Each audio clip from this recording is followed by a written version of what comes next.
Hi friends, പുതിയ വീഡിയോയിലേക്ക് സ്വാഗതം. ഇന്ന് നമുക്കൊരു കൂൺ റെസിപ്പിയാണ്. നമ്മൾ കുറച്ച് ചിപ്പിക്കൂൺ ഓയിസ്റ്റർ മഷ്റൂം കിട്ടിയിട്ടുണ്ട്. അപ്പം ഞാനത് നമ്മൾ മഞ്ഞൾപ്പൊടി വെള്ളത്തിലേക്ക് ഇടുകയാണ്. മഞ്ഞൾപ്പൊടി അപ്പോൾ ഏത് മഷ്റൂം മേടിച്ചാലും നമ്മൾ മഞ്ഞൾപ്പൊടി വെള്ളത്തിലിട്ടതിന് ശേഷം നന്നായി വാഷ് ചെയ്തെടുത്ത് മാത്രമേ ഉപയോഗിക്കാൻ പാടുള്ളൂ കേട്ടോ. അപ്പം ഞാനെല്ലാം മഞ്ഞൾപ്പൊടി വെള്ളത്തിലേക്ക് ഓരോ മഷ്റൂംസും മഞ്ഞൾപ്പൊടി വെള്ളത്തിൽ കുറച്ച് നേരം ഒരു 5 മിനിറ്റ്സ് ഞാൻ മുക്കി വെച്ചതിന് ശേഷം വീണ്ടും നല്ല വെള്ളത്തിൽ വാഷ് ചെയ്തിട്ടാണ് നമ്മളിത് അരിഞ്ഞൊക്കെ ഉണ്ടാക്കണത് കേട്ടോ. ഇപ്പം ഞാൻ ഇതിന് വേണ്ട സാധനങ്ങളൊക്കെ എടുത്ത് വെച്ചിട്ടുണ്ട്. അതിൽ നമുക്ക് ഒരു സവാള, ഒരു 3 പച്ചമുളക്, കുറച്ച് കറിവേപ്പില, ഒരു 4-5 വെളുത്തുള്ളി ഇതൊക്കെ എടുത്ത് വെച്ചിട്ടുണ്ട്. അതേപോലെ നമ്മുടെ കൂണെല്ലാം കഴുകി വൃത്തിയാക്കി ഞാൻ അരിഞ്ഞ് വെച്ചിട്ടുണ്ട്. അതുപോലെ തന്നെ അതിനാവശ്യമായ എത്ര തേങ്ങയും ഞാൻ എടുത്ത് വെച്ചിട്ടുണ്ട്. അപ്പോൾ ഓരോരുത്തരുടെ ഇഷ്ടപ്രകാരമാണ് എത്ര തേങ്ങ ചേർക്കണം എന്നുള്ളതൊക്കെ. അതൊക്കെ നമ്മളുടെ ഓരോരുത്തർക്കും വളരെ കുറച്ച് തേങ്ങ മതി, അതൊക്കെ ഓരോരുത്തരുടെ ഇഷ്ടമാണ്. അപ്പം ഞാൻ അതിനാവശ്യമായ തേങ്ങയൊക്കെ എടുത്ത് വെച്ചിട്ടുണ്ട്. ഇനി നമുക്ക് ഒരു ചട്ടി അടുപ്പിലേക്ക് വെക്കുകയാണ്. അപ്പം ഞാൻ കുറച്ച് എണ്ണ ഒഴിച്ച് കൊടുക്കണം. അതിലേക്ക് നമുക്ക് കുറച്ച് കടുക് ഇട്ട് കൊടുക്കാം. കടുകൊക്കെ ഏകദേശം പൊട്ടി വരുന്നുണ്ട്. കടുകൊക്കെ പൊട്ടി വരും. ഈ മഷ്റൂം അടിപൊളി സാധനമല്ലേ മഷ്റൂം. എന്ന് വെച്ച് കഴിഞ്ഞാൽ ഒരുപാട് പ്രോട്ടീൻ റിച്ച് ആയിട്ടുള്ളൊരു വെജിറ്റബിളാണ്. അതേപോലെ തന്നെ രോഗപ്രതിരോധ ശേഷി ഉണ്ടാക്കുന്ന ഒരു വെജിറ്റബിളാണ്. അതേപോലെ തന്നെ നമ്മുടെ ഹൃദയാരോഗ്യത്തെയൊക്കെ പ്രൊട്ടക്റ്റ് ചെയ്യുന്ന ഒരു വെജിറ്റബിളാണ്. അങ്ങനെ ഒരുപാട് ഗുണങ്ങളുള്ള ഒരു വിഭവമാണ് മഷ്റൂം. പക്ഷേ ഇതിനകത്ത് ഓയിസ്റ്റർ മഷ്റൂം എന്ന് വെച്ച് കഴിഞ്ഞാൽ സൂപ്പറാണ് കേട്ടോ. അതിനകത്തിട്ട് ഞാൻ കറിവേപ്പിലയൊക്കെ ഇട്ടു, ഇനി ആ സവാള ഇട്ടു, വെളുത്തുള്ളി ഇട്ടു. അതേപോലെ തന്നെ നമുക്കിനി ആ പച്ചമുളകും കൂടി ഇട്ട് നന്നായി ഇതെല്ലാം ഒന്ന് വഴറ്റിയെടുത്ത് എല്ലാം ഒന്ന് പച്ചമണം മാറി വരുന്നവരെ നമുക്കിതെല്ലാം ഒന്ന് വഴറ്റിയെടുക്കാം. അപ്പം ഞങ്ങളാണെങ്കിൽ മന്ത്ലി ഒരു 3 ടൈംസെങ്കിലും ഞങ്ങൾ മഷ്റൂം ഞങ്ങളുടെ ഭക്ഷണത്തിൽ ഞങ്ങൾ ഉൾപ്പെടുത്താറുണ്ട്. വളരെ നമുക്ക് ഒരുപാട് നല്ല സാധനമാണ്. അതുപോലെ തന്നെ നമ്മുടെ സ്കിന്നിനൊക്കെ അടിപൊളി സാധനമാണ്. ഒരുപാട് ആൻറ്റി ഓക്സിഡൻസും ഒക്കെ ഉള്ള ഒരു സാധനമാണ് മഷ്റൂം എന്ന് പറയുന്നത്. അപ്പം നമ്മളുടെ സവാളയും പച്ചമുളകും വെളുത്തുള്ളിയെല്ലാം ഏകദേശം നിറം മാറിയൊക്കെ വരുന്നുണ്ട്. നിറം മാറി വരുന്നുണ്ട്.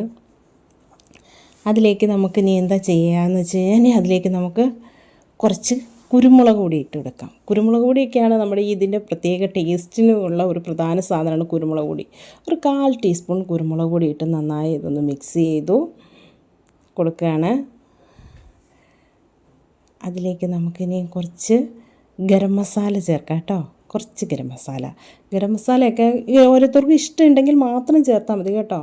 അതൊക്കെ ഓപ്ഷണലാണ്. ഗരം മസാല ഓപ്ഷണലാണ്. നിങ്ങൾക്ക് ഇഷ്ടമുണ്ടെങ്കിൽ മാത്രം ചേർത്താൽ മതി. എന്നിട്ട് വീണ്ടും അതെല്ലാം ഒന്നുകൂടെ നന്നായി മിക്സ് ചെയ്ത് വരികയാണ്. ഇതിലേക്ക് നമ്മൾ അരിഞ്ഞു വെച്ചിരിക്കുന്ന കൂണ് ഇട്ട് കൊടുക്കാം കേട്ടോ. കൂണിട്ട് കൊടുക്കുകയാണ്. ഇനി ഇത് നന്നായി കുരുമുളക് പൊടി, നമ്മുടെ സവാള ഇതെല്ലാം അവിടെ ഒന്ന് നന്നായി മിക്സ് ആകുന്നവരെ നന്നായി ഇളക്കി യോജിപ്പിക്കുമ്പോൾ തന്നെ ശരിക്കും പറഞ്ഞാൽ ഇത് നമുക്കൊന്ന് അടച്ച് വെച്ച് വേവിക്കേണ്ട ആവശ്യം പോലുമില്ല. നമ്മൾ ഇതിലേക്ക് ഇടുമ്പോൾ തന്നെ കൂണ് ഇങ്ങനെ ചുങ്ങി വരുന്നുണ്ട്. ഇപ്പോൾ നന്നായി പാകമായി വരികയാണ്. കൂണ് നമ്മൾ എണ്ണയിലിട്ട് നമ്മൾ നന്നായി ഒന്ന് ഇളക്കി വഴറ്റി ഒക്കെ കൊടുക്കുകയാണ്. തന്നെ ഏകദേശം കൂണിന് നമുക്ക് അധിക ടൈം വേവൊന്നുമുള്ളൊരു സാധനമല്ല കൂണ്. അപ്പോൾ അതിനകത്ത് കുറച്ച് വാട്ടർ കണ്ടൻറ്റൊക്കെ ഉള്ളതൊക്കെ ഇറങ്ങി അതിൽ ചട്ടിയിൽ കിടന്ന് നന്നായി വേകുകയാണ്. അപ്പം ഇനി എല്ലാവരും മഷ്റൂം സൂപ്പർ സാധനമല്ലേ, എല്ലാവരും വാങ്ങി ഉപയോഗിക്കുകയൊക്കെ ചെയ്യണം കേട്ടോ. മഷ്റൂം ഏകദേശം ആയി വരുന്നുണ്ട്. മഷ്റൂം കുറേ വെന്ത് വന്നിട്ടുണ്ട്. അപ്പം നമ്മൾക്ക് ഇതിലേക്ക് തേങ്ങ നമ്മളെടുത്ത് വെച്ചിരിക്കുന്ന തേങ്ങ ഇതിലേക്ക് ഇട്ട് കൊടുക്കാം. തേങ്ങയും അതിനാവശ്യമായ മഞ്ഞൾപ്പൊടിയും ചേർത്ത് നന്നായി നമുക്ക് ഇളക്കി യോജിപ്പിക്കാം. നന്നായി ഇതെല്ലാം കൂടെ ഒന്ന് ഇളക്കി യോജിപ്പിക്കാം.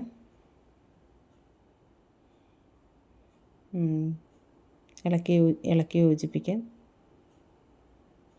തേങ്ങയും മഷ്റൂമും എല്ലാം കൂടെ നന്നായി മിക്സായി വന്നിട്ടുണ്ട്. അപ്പോൾ ഇങ്ങനെ തന്നെ നമ്മൾ ഒന്ന് അടച്ചു വെക്കുക പോലും ചെയ്യേണ്ട ആവശ്യമില്ല. ഇങ്ങനെ തന്നെ കിടക്കുമ്പോൾ ഇപ്പോൾ ഏകദേശം നമ്മുടെ മഷ്റൂം വെന്ത് കഴിഞ്ഞിട്ടുണ്ട്. അപ്പം ഇനി ഇതിലേക്ക് നമുക്ക് എന്താ ചെയ്യുകയെന്ന് വെച്ച് കഴിഞ്ഞാൽ ഞാൻ ആദ്യമേ നമ്മൾ ഒരു ഭക്ഷണം ഉണ്ടാക്കുമ്പോഴും ആദ്യമേ ഉപ്പ് ആഡ് ചെയ്യാതിരിക്കുക. പ്രത്യേകിച്ച് പ്രോട്ടീൻ റിച്ച് ആയ സാധനങ്ങളിലൊക്കെ നമ്മൾ ആദ്യമേ ഉപ്പ് ആഡ് ചെയ്ത് വേവിച്ച് കഴിഞ്ഞാൽ എന്ത് ചെയ്യുക, അതിനകത്ത് പ്രോട്ടീനിൽ ഡിസോൾവായി പോകുമെന്നൊക്കെ പല ആൾക്കാരും പറഞ്ഞു കേട്ടിട്ടുണ്ട്. അതുകൊണ്ട് ഞാൻ ഇപ്പോഴാണ് ഇതിനകത്ത് ഉപ്പൊക്കെ നമ്മൾ ആഡ് ചെയ്തു. ഇനി അതെല്ലാം ഒന്ന് മിക്സാക്കി എടുത്തിട്ടുണ്ട്. ഇപ്പോൾ ഏകദേശം നമ്മുടെ ജോലിയൊക്കെ കഴിഞ്ഞു കേട്ടോ. നമ്മുടെ മഷ്റൂം തോരൻ സെറ്റായി വരുന്നുണ്ട്. നന്നായി എല്ലാം ഇളക്കി യോജിപ്പിച്ച് നല്ലൊരു മണമൊക്കെ വരുന്നുണ്ട്. ആ കുരുമുളകിൻ്റെ ഗരം മസാലയുടെയൊക്കെ മണമൊക്കെ വരുമ്പോൾ ഒരു സൂപ്പർ ടേസ്റ്റാണ് കേട്ടോ. അപ്പോൾ നല്ല മണമൊക്കെ വന്നിട്ടുണ്ട്. ഏകദേശം നമ്മുടെ കറിയൊക്കെ സെറ്റായിട്ടുണ്ട്. ഇനി നമ്മൾക്ക് ഇതിനെ ഒരു പാത്രത്തിലേക്ക് മാറ്റണം. എല്ലാവരും മഷ്റൂം എവിടെ കിട്ടിയാലും വാങ്ങണം കേട്ടോ. മഷ്റൂം വാങ്ങി ഉപയോഗിച്ച് നോക്കും. അപ്പം നമുക്കിതിനെ ഒരു സെർവിങ് ഡിഷിലേക്ക് ഞാൻ മാറ്റുകയാണ്. കണ്ടോളൂ, സൂപ്പർ അടിപൊളി സാധനമാണ്. എല്ലാവരും ട്രൈ ചെയ്യണം, മസ്റ്റ് ട്രൈ ആണ്. അപ്പോൾ എല്ലാവരും ഒരു പ്രാവശ്യം മഷ്റൂം കിട്ടുമ്പോൾ ഇങ്ങനെയൊന്ന് വെച്ച് നോക്കൂ. എന്നിട്ട് എല്ലാവരും ഒന്ന് ചെയ്ത് നോക്കിയിട്ട് കമൻറ്റ് ചെയ്യണേ. എല്ലാവർക്കും ഇഷ്ടമാകും. എല്ലാവർക്കും വീഡിയോസ് ഇഷ്ടമായെങ്കിൽ ലൈക്ക് ചെയ്യുക, സബ്സ്ക്രൈബ് ചെയ്യുക, കമൻറ്റ് ചെയ്യുക. Thank you all.